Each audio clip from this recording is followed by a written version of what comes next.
We have been active in taking action against Chinese companies, but I won't hide from you that China remains a very big problem for the circumvention of our sanctions. How big? Well, it's one of the biggest sources of circumvention, both in terms of what we call backfilling. This means simply selling Chinese versions of goods which we previously sold as Europeans, so, things like household goods and so forth, which is, of course, perfectly legitimate, but also, unfortunately, as a platform for the re-export from China of Western-branded goods and EU-branded goods. So this is still a problem. We raise it regularly at the highest level with the Chinese authorities, but you know their answer, which is to say that they don't feel they're doing anything wrong, so we still have to take unilateral action against Chinese companies and financial institutions. But they've also retaliated following the 20th package of sanctions.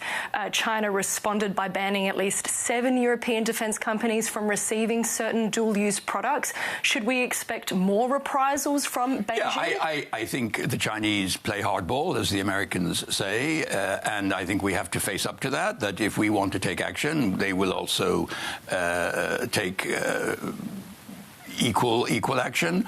But I think it is very important, nonetheless, that we continue to be able to send a strong message that we are vigilant about efforts to circumvent our sanctions, and that where we see the evidence, we will take action. On the 20th package of sanctions, there was also the proposal from the Commission for the full ban on maritime services for Russian tankers as part of the country's shadow fleet. The understanding was that there should be approval first at the G7. Now, those leaders will meet later this month in Evian. Do you expect a breakthrough? I think events in the Gulf have clearly changed the calculus about anything to do with energy. For the moment, what all Western economies are struggling with is access to energy at reasonable prices. The price has gone up, and there is scarcity of supply, also in the area, for example, of refined products, so diesel, jet fuel, and so forth.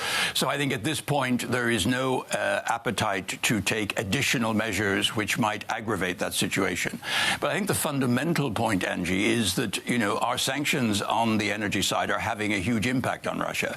Russia's revenue has gone down. The public finances are in great difficulty. They're in deficit. So I think, notwithstanding the fact that we may not move forward in the short term on the maritime services ban, everything that we have done, whether it's the oil price cap, whether it's the actions against the shadow fleet, all of this has contributed to seriously undermining Russia's revenue from hydrocarbon exports. And this was one of our key objectives, and it is working.